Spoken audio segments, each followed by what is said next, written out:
Welcome back to the 7 o'clock show. Our guest tonight, actor Simon Delaney and GAA star Breed Stack. But now with some tips on how to grow as a role model and persuader, and I especially need tips for that last one. As somebody in my house needs to be persuaded to do a little bit more. It's communications consultant Orla Carmody. Very well. How are you doing? I'm great. I'm so thrilled to be here. I love your show. You know, I was one of those people who never had anything to watch at 7 o'clock in the evening when I come in and plonked on the sofa, because I'm not a soap fan. Yeah. And I'd be zapping around and there'd be nothing, and now I have the 7 o'clock show. Oh, You're brilliant. And each and every night, myself and Lucy bring you a great show. This is fantastic. Yeah. Kate Martin, we do miss you. Now, you're a journalist. You're a journalist, a mother, and now you have a new book launching. You're an entrepreneur. You're so many different things. Communications consultant. Tell us a bit about. Maybe I'm just confused, am I? Never. I do wear an awful lot of hats. But yes, I run a communications consultancy, media training. I've done so for many years with my husband and business partner Gavin Duffy, who you know. We love. He comes in too often, exactly. And we help people with their communications. So it would be public speaking, or doing media interviews like this one, or coaching or negotiating, all those kind of frontline pieces where you're nearly judged. You know, as a former Rose, you were up there and everybody was saying, what's she like, what, you know, and they were judging you by how you spoke and how you looked and how you carried yourself. And that's life. That's the way it is. Yeah. So I help people get that right, I think. And I always think too, because like on the big stage, like presidents, politicians, like how, because you are tired, so how do you always make sure you're on point with everything you communicate with? So give us the goss. Who does it well and who doesn't do it so well? Yeah, well, it's about planning and preparing, and I always think it's about speaking from the heart, because I think when people try to speak from a script, or they overuse the dreaded PowerPoint, they die in their feet. I was at a conference one time, and a gorgeous woman who was running a charity which was about violence for women. I mean, it was just, you know, it's just a wonderful, wonderful charity. You'd want to support her.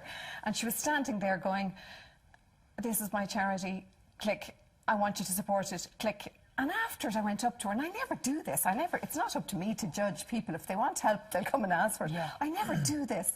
But for some reason, I just felt there's a wonderful speaker in there bursting to get out. Yes. And I went up to her and I said, look, would you like me to help you? As my contribution to your charity, I don't want to, you know, no business arrangement. Yeah. She said, would you please? And I actually worked with her, and it was like just putting a key in a big lock and clicking it.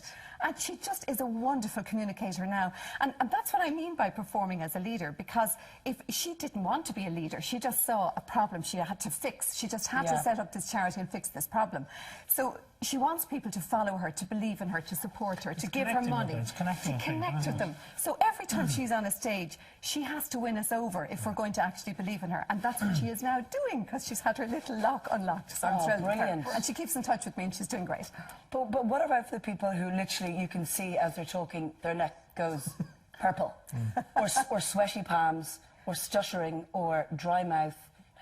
Well, there's two sides to nervousness. Yeah, there's the physical side of it, and then there's the psychological side. Right. And you fix the physical things by knowing what they are before you go on. There's no point in having the red flush and thinking it's not going to happen this time. It is going to happen. So just beforehand, put on the powder, put on the stuff, cover up, get ready for it. Okay. If you're somebody who gets a little shake in your hand, Bill Clinton, before every major speech, used to dig the thumbnail of this hand in here for a couple of seconds, and then dig it in here, and the shake is gone. Because what he's done is he has reconnected his hand with his brain. Because the fight or flight mechanism, there's a room full of people out there in front of you. Your body doesn't know it's not a marauding We've all done bear. it like that. Your body thinks it's kind of something really serious. Yeah. So you get all the blood rushes to the heart and lungs. So you actually just lose a bit of feeling in the extremities. So just tell your feet and your hands, it's okay, they still work. They'll stop shaking, it'll be fine. Yes. So you have to work on the physical symptoms. And what about that sweat? affect you. Sweaty pits, sweaty hands, sweaty forehead. Use a good antiperspirant. I don't mean Use a personally. really good antiperspirant. Yeah, I'm gonna Lead Simon. How can you help Simon? I'm going to lead on to that. Is it true? Do you picture people naked? Is that a good? No. Because then you're. Because I'm currently not looking at Simon. Some of the audiences I'd like I'm sure he's lovely and Well, cuddly. we used to say that with auditions, picking up on your tips, that, you know, if you're walking into an audition with a sheet in your hand, put it down. Because if you have it in your hand, it's going to do that. But then that awful thing kicks in where people start waving their hands around. No, put it down and put your hands in your pockets. Yeah. Fine. And also that thing about digging the nail in, I've heard, and this is a true story, that apparently in an interrogation test, a way to fool an interrogation test is to put thumbtacks into your shoes and you stand and press and it hits a certain nerve in your foot, which sends a certain adrenaline thing. So if you're lying, it'll say you're not lying. Anyway, I never heard that it's all good advice, isn't it? But the psychological piece is there. You are actually focusing on yourself. So if you're standing there at the microphone, you're emceeing that wonderful event you've been asked to MC, and you're standing there and you're going, should I have worn this dress? Does my bum Yes. look big in this? Can they Is see my my hair spikes? okay? Do they like me? If you're doing all of that, it's like the big spotlight is in here on you when it should be on the audience. Are they having a good time? Are they enjoying themselves? Am I making them happy? If you're focused 100% on the audience, your nerves will just disappear because it's not about you, it's about them. Where were you But before the Rosier started? And before your TED Talk last week, which I believe you were marvellous. Well, I don't think that's lying, and I'll pay you that money later on.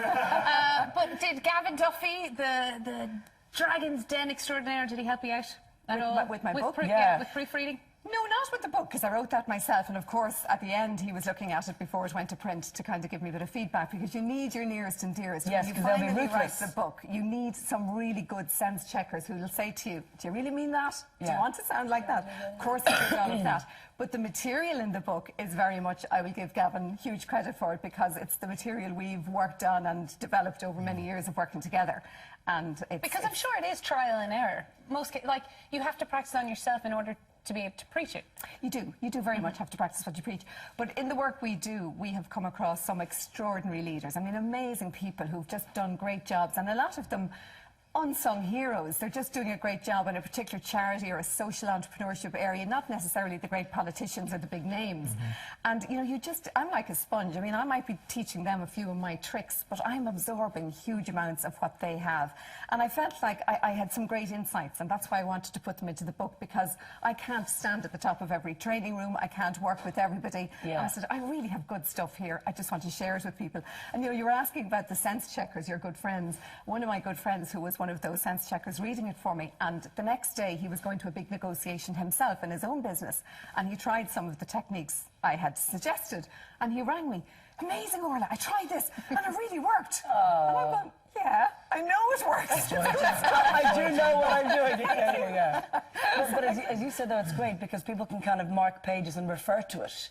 You know, they can keep kind of going back to the book, and because there's loads of different advice in it. I hope so. I hope so. I mean, a couple of my friends who have read it, and colleagues and people who've bought it, have gone through it and read it once and said, yeah, that was great, but I'm actually going to keep it on the shelf, because the next time I'm going to do a media interview, or the next time I'm going to do a speech, or the next time I'm going to pitch that business to that big client, I'll be taking that down from the shelf and referring to it again. Yes. So I'm very pleased and thrilled about that. And it's just gone into a second print run already. Yay! So I'm delighted. Orla, I'm delighted. congratulations, and thank you so much for coming in. Thank you so much. It's great to have a good chat. Now we're going to check in with Chef Oliver in the kitchen. What ingredients are needed for this dish? Tonight, Liz, we need a cucumber, some spring onions, pineapple, prawns, and then the makings of a Mary Rose sauce, which is ketchup, mayonnaise, and then I'm adding a bit of spice. I'm adding in some Worcestershire sauce, Tabasco, and a little bit of paprika. Nice. So, I like your style. Yeah, fairly handy. Great. We'll be getting a cooking lesson in that dish after the break, plus more chat with Simon and Brie. See you in a few.